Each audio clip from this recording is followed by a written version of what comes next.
Guys, what if I tell you that you can reduce risk by using leverage ETFs? What? Are you saying that I can reduce risk by using leverage ETFs? Yep, that's precisely what I'm saying. You can reduce risk over time by using leveraged ETFs. Why is that? Well, in this video, I'm going to explain how leveraging can help you diversifying risk across time. So hear me out. Typically, when you are young, you don't have that much money to invest in stocks and to make money, right?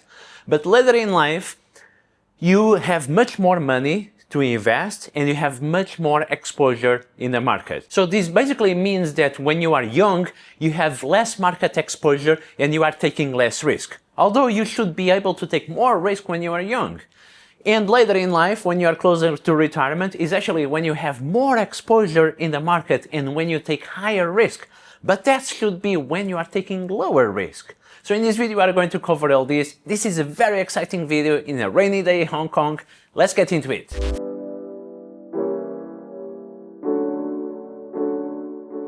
Okay guys, so the concepts that I'm covering in this video are from the book Lifecycle Investing, this book over here. And this book was written by two Yale professors. It's an amazing book about how to use leverage to diversify risk across time, which is a concept that most people don't understand. And this is basically how people usually invest. Let's say you are saving for retirement, you have your 401k, your IRA account, or your personal account, and you are just saving in investing to save for your retirement, to save for your future self. So when you are 30 years old, you don't have that much money invested. Let's say you are 30 years old, you have $50,000 invested. And then later in life, when you are 50 years old, you have $300,000 invested. Most of us, when you are 50 years old, you have way more money invested than when you were like 25 or 50 years old, right? So in this case, you are concentrating more risk when you are 50 years old than when you are 30 years old. Also, when you are 30 years old, you have so many more years ahead of you where you can make money from your salary and you can also take more risk. While when you are 50 or 60 years old, you are closer to retirement, you don't have that many years ahead of you to make money and to take risk. So basically, what's the solution to this? Leverage. You need to use leverage when you are younger in order to increase your market exposure to something that will be a little bit similar to what you would have when you were a bit older. All right, so let's jump here on the screen and see what am I talking about. Okay, so let's say you are young in life and at the beginning, when you start investing, let's say when you are 25 years old, you have like $10,000 exposure in the market. And later in life, when you are 65, you have much more money exposed in the market, right? So when you are 25, 35 years old, you have very little exposure and low risk in the market.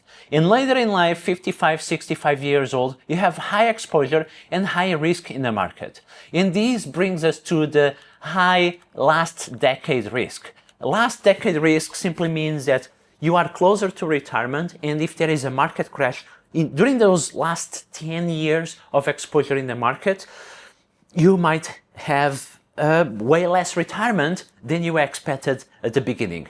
So what will be the solution to actually bring that risk from later stage in your life to the beginning of your life? So how could you actually diversify this risk across time? So what we are going to do here is actually we are going to increase your initial exposure that you used to have here.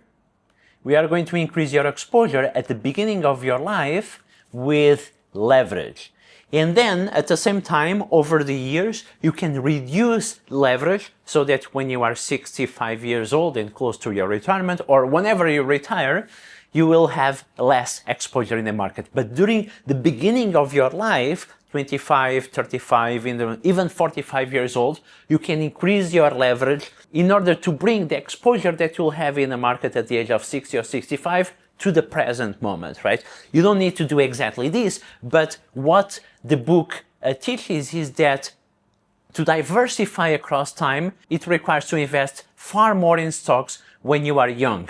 Not 90%, not 100% like most financial advisors say, but up to 200% at the beginning of your life. And if you have done this pretty much any time over the last 100 something years, you will have much better retirement, either much better retirement or you will be able to retire much earlier when compared to the traditional 65 years old. And if you think about it, this is not much different from what we do when we buy a house, right? Imagine when you buy a house, usually you get a down payment. Let's say you have a down payment of $30,000 to buy a $300,000 house, right? And imagine, for instance, that to buy an apartment, you first need to save the $300,000 and then you can finally buy the apartment. You'll only buy an apartment at 50 years old, okay? But most people want to buy an apartment when they are 30 years old or 25, not waiting to be 50 years old. And basically you can do the same with your retirement.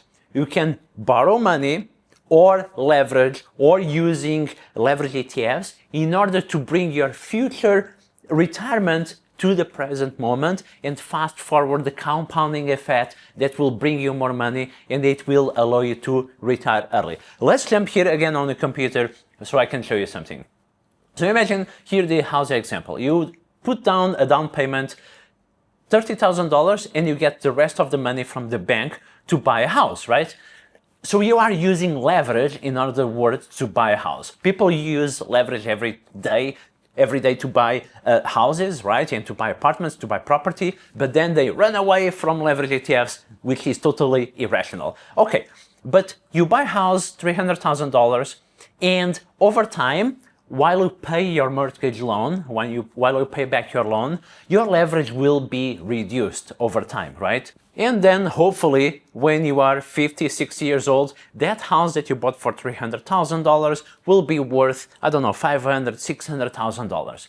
This is also what you can do with your retirement precisely. In the book Lifecycle Investing, they recommend the 283 strategy. Simply means that when you are young, 20 something, 30 years old, you have a 200% exposure in the market, so you are leveraging 2x, and then when you are retired, when you reach retirement age, you have 83% exposure in the stock market. So it will be 83% in stocks and the remaining 17% in bonds. And you'll do this in phases. Let's jump again here on the chart so that I can share it with you. So according to the book, the first 12.8, let's say 13 years, you are fully leveraged, so you are using 2x leverage. And then you have a phase 2 of partial leverage, 14 years, where you are reducing your leverage. And then phase 3, when you are reaching retirement or the last few years closer to retirement, you are not using leverage. To simplify, I put together an updated table where I put different age brackets in the target leverage. From 20 to 30 years old, you can perfectly use a 3x leverage. 31 to 35, 2.75, 36 to 40, 2.5 leverage, 41 to 45, a 2x leverage. So I'm at the moment in this age bracket. And indeed, I'm using a 2x leverage at this precise moment. But despite the fact that my ETF strategies are a little bit different from the one that I'm explaining in this video, but to learn everything about my ETF strategies, you actually need to check the Henrique Wealth Academy. I have a 5-year-long course about leverage ETFs, and I explain many other leverage ETF strategies. Check the link in the description. 7-day free trial, no questions asked if you cancel. Okay, 41 to 45 years old, 2x leverage, 46 to 50, 1.5x leverage, and after 50 years old, 51 to 65, whatever, 1x leverage. And yes, I'm even a proponent of you being fully invested in stocks, even in retirement age. There is this paper called Beyond the Status Quo. It's actually a paper from 2025 that shows that the traditional split between stocks and bonds no longer makes sense. You know, like financial advisors 30 years ago will recommend, oh, you should have like 60% in stocks, 40% in bonds, or you should have like 100 minus your age in stocks. So if you are 50 years old, it will be 100 minus 50, 50% stocks, 50% bonds. If you are 70 years old, it will be like 30% stocks, 70% bonds, something like that, right? And that's very, very outdated because bonds absolutely suck for the last 20 years. And if you have invested in bonds following the financial advisors, not good, not good. So in this aspect, actually, people sometimes tend to perceive bonds as less risky. Actually, over the last 20 years, bonds are definitely more risky, not only because it's basically the risk of giving you very little to no returns, okay? And it's the trade-off risk, the opportunity cost risk, because you could be investing in the S&P 500, which has been very consistent and the volatility is not that crazy, or you can invest in bonds and it's a total disaster.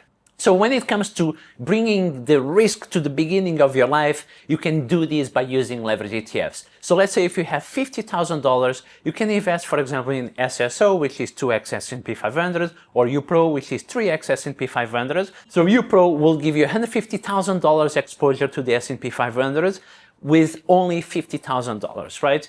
And this will bring your market exposure to something that you will have years later, and you'll have to wait many years later to have those $150,000 exposure, right? But you can bring that to earlier in your life and start to profit from that and start the compounding effect in those $150,000 rather than just $50,000. This strategy of using leverage ETFs when you are young and then deleveraging as you get older, it will not only decrease the risk of your portfolio because you are diversifying across time, but it will definitely increase the performance of your portfolio because we have done many different backtestings in my community. Also in the book Lifecycle Investing, they backtest like 100 something years of data. And if you were born and retired in any point in time over the last 100 something years using this strategy, you'll have much better retirement or be able to retire earlier. So this is pretty much like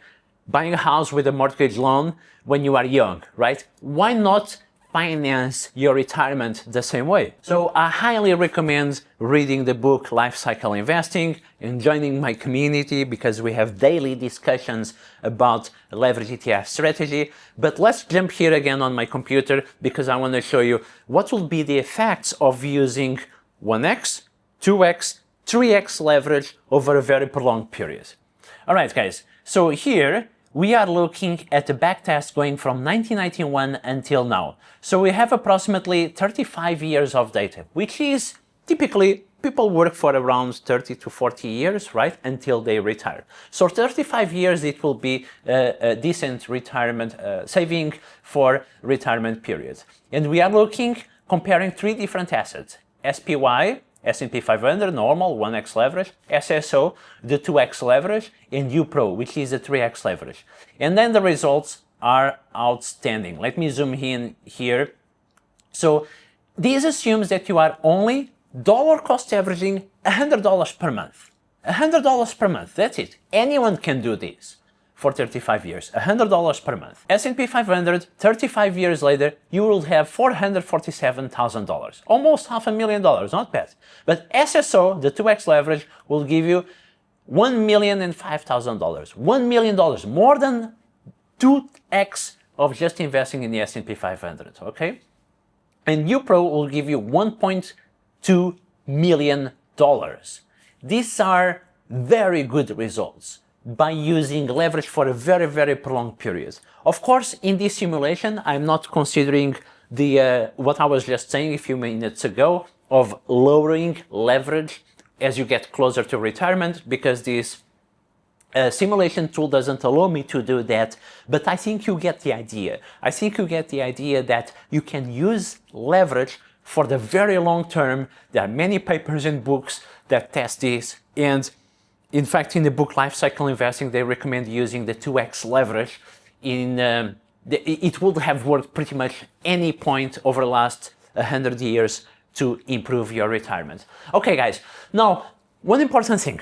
In the book, they talk about using this leverage by getting a loan from the bank or by using LIPs and options. Now, the book was written almost 20 years ago, and back then there was very little or no leverage ETFs at all. So that's why they don't talk about leverage ETFs in the book. Borrowing money to increase your leverage in the market, either by getting a personal loan or using a margin account from your broker, is very risky, and I will not do that, okay? Because why? If you get a loan from the bank to invest and then you for some reason you have an employment period, you get unemployed and now you have a hard time to pay back the loan, right? In fact, I got a loan to invest in SSO in 2022, late 2022, but it was a short-term loan. It was like 2 years and it was with a very low interest rate, okay? But it performed very well, as you can calculate. But I would not recommend getting loans from banks most of the times to invest in the stock market. Also, margin accounts are very, very dangerous because if there is a market crash, you can be liquidated, okay? You can have a margin call and lose everything. But leverage ETFs cannot go to zero. That's pretty much impossible. You can join my community if you want to learn why. And they are much, much safer than using a margin account or getting a loan from the bank. And also much lower maintenance than using options, and also lower cost, by the way, because most leverage ETFs, their expense ratio is like 0.8, 0.9, which for the leverage that they give you, it's much cheaper than definitely getting a loan or using a margin account. All right, guys, now you already know how leverage ETFs can reduce your risk, because instead of concentrating your risk later in your life when you are closer to retirement, you are diversifying your risk across time by increasing your leverage, increasing your exposure in the market when you are young. And that's when you are young, that's when you can actually take more risks in the market and help the compounding effect to take place and snowball your big retirement account.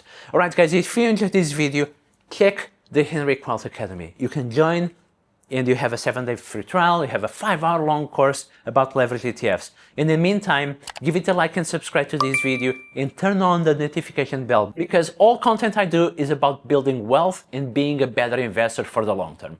All right, guys, I'll see you soon. Bye.